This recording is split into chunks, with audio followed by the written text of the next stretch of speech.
Hey, what's going on? Stokely from Sauce on the Lane. The Financial Times has released an article stating that when it comes to what we're going to call first world nations, or when compared between the United Kingdom and the United States, our life expectancy is much lower than their average life expectancy. The average life expectancy for Americans is even lower than the poorest neighborhood in the United Kingdom. Now, some people are saying it's because they have a better healthcare system, but it doesn't seem to be that's the case. Apparently, the reason why we have such a low life expectancy is because we're losing a lot of our young people to drugs and violence. And I've been talking about drugs and violence. Of course, drugs is a manifestation of pain, PTSD, self-medication, and in some cases recreation. But drug use, when we say drugs, we're talking about drug abuse. Drug abuse now is definitely a manifestation of pain, because you can't stop, and also drug abuse manifests itself in a lot of different ways, especially if it's one of these higher schedule, what people would refer to as hard drugs, and they can also induce mental health issues. If you don't already have a mental health issue that you're dealing with using it. Now the violence, I think a lot of violence, we already know that the majority of people who suffer death by violence is from someone who they know. Most of the cases. And that's, any death or murder is tragic.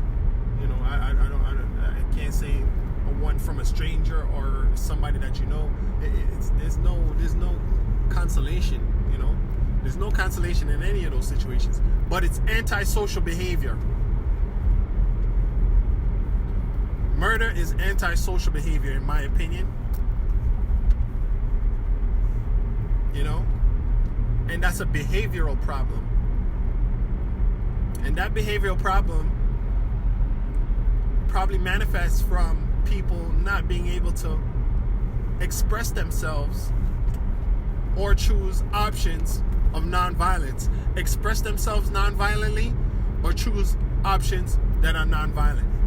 When you think in absolutes, when you think that it's either this or that, then you're more prone to take absolute and extreme measures.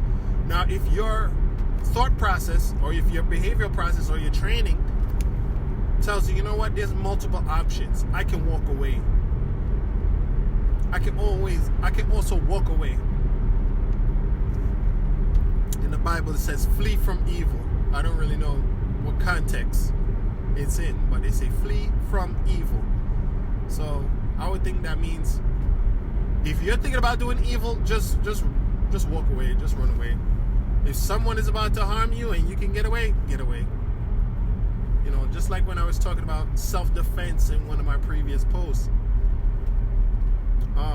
There is some onus on you in the cases of self-defense to flee, to retreat. But under certain circumstances, it's not feasible for you to retreat. For instance, if you're in your home, you have there's no pressure on you legally to retreat. So you can use lethal force. So anyhow, but in other cases, you can flee from evil. That means get away from confrontations, get away from arguments, all these things. Now, okay, so the American life expectancy is lowered due to drugs and violence. So we just provided, well, we didn't provide, but now we glorify drugs in our culture since the 70s. Woodstock, Cheech and Chong, Snoop Doggy Dogg, rock and roll, rap music, even some soft rock and classic rock. We also have a significant pharmaceutical industry that basically gives you the misguided, somewhat misguided understanding or feeling or implies, more than implies, that drugs are your solution to your problems. If you're sick, take some drugs. If you're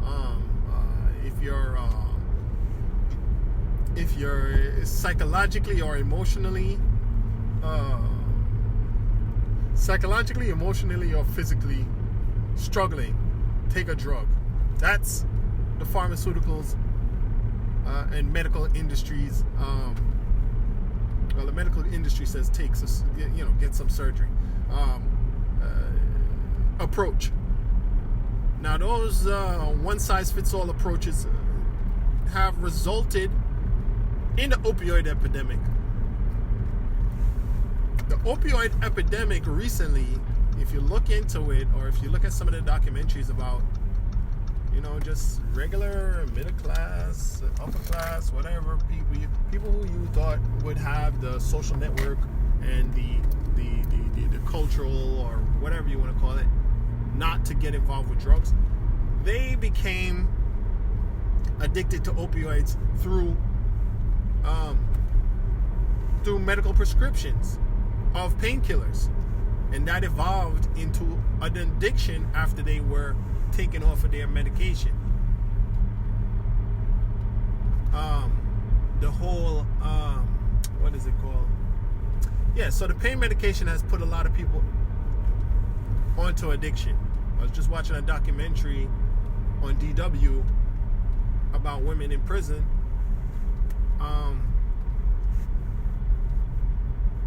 And most of them, well, I'd say, all three of the women that they interviewed were in jail for drugs. One woman was on painkillers because she had some medical issue, and then she started stealing things and selling them to supply her drug habit. Another woman, she had been growing up in an abusive life her whole life. She was on drugs herself. She robbed a pharmacy. Another woman, she was selling marijuana. I mean, she was also a business owner. Well, she was selling marijuana initially because that's what the people who she was hanging out with were doing.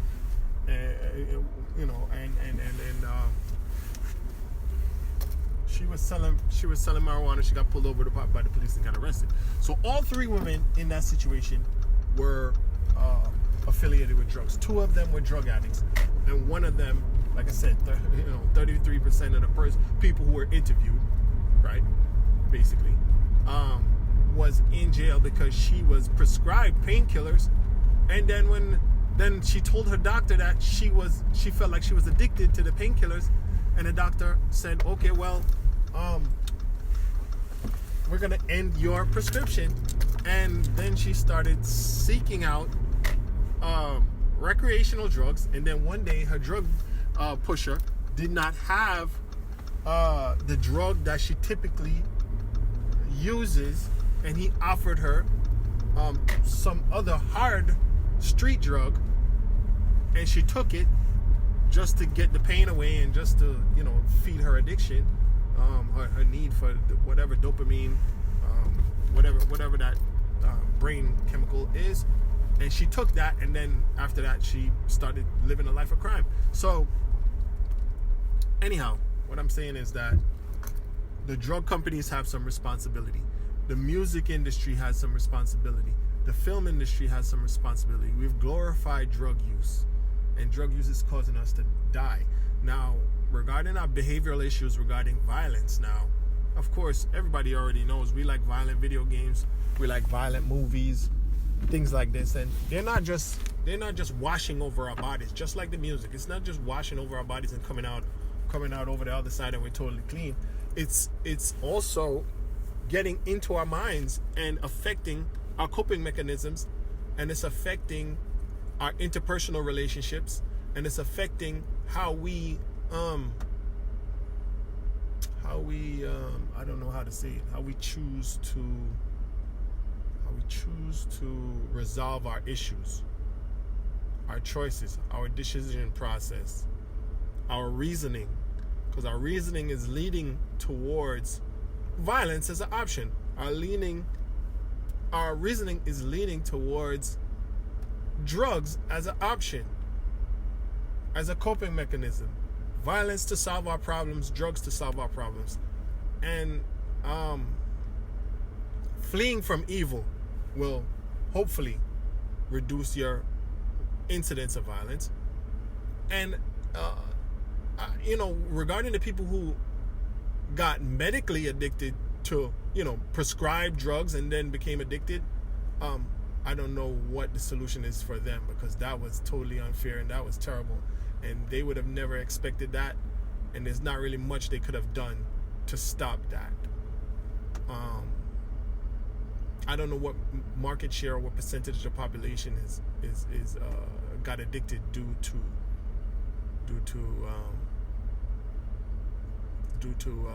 medical prescriptions, and what percentage just encountered it in other ways. But the opioid epidemic is supposedly started by the pharmaceutical companies, basically putting things like I can't even remember the name. It starts with OxyContin. OxyContin was blamed as a big culprit in the opioid epidemic.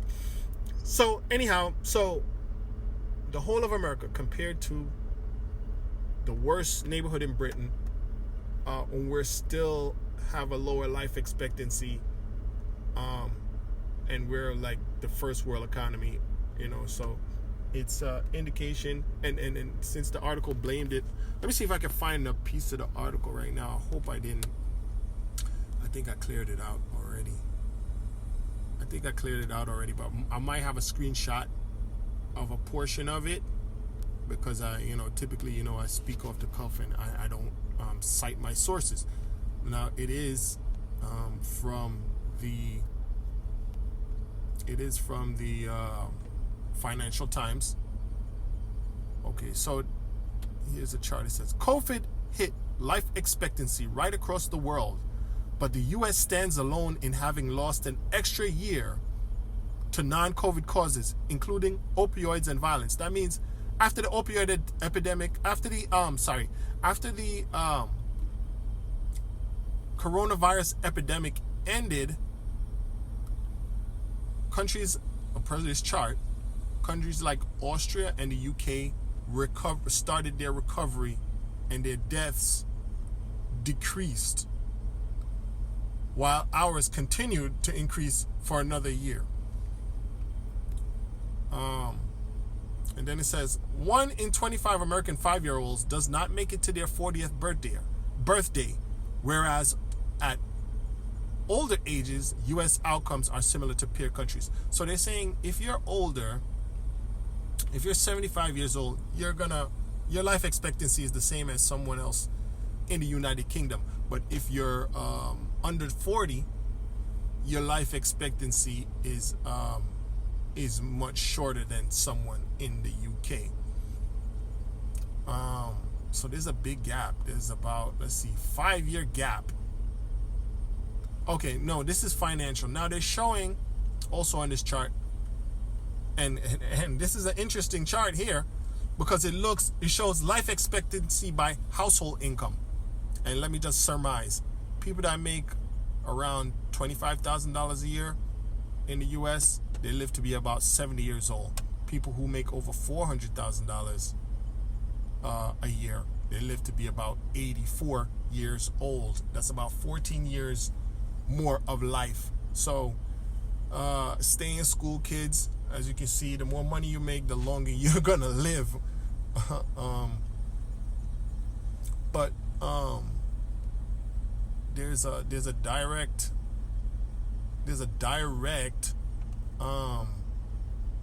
linear 5-year gap between the life expectancy of Americans and people in the UK. And we have more people in America that make more money than people in the UK. Let's see here. It says Americans die earlier than English across the income distribution, despite typically earning significantly more. Okay? So it says the average American now has the same chance of a long and healthy life as someone born in Blackpool, the town with England's lowest life expectancy. Okay? Let's see if we can read the top of the article. Let's just read the top blurb from Financial Times. American life expectancy compares extremely unfavorably with the UK. The English seaside town of Blackpool has been synonymous with deep-rooted social decline for much of the past decade. It has England's lowest life expectancy, highest rates of relationship breakdown, and some of the highest rates of antidepressant prescribing. But as of 2019, that health-adjusted life expectancy of 65, the number of years someone can be expected to live without a disability, was the same as the average for the entire US. So the people in Blackpool who have a lot of stress, you see it says their relationships are breaking down, they take a lot of antidepressants, so they're going through a lot of stress, a lot of PTSD. You call it. I'm pretty sure their diet is not up there also.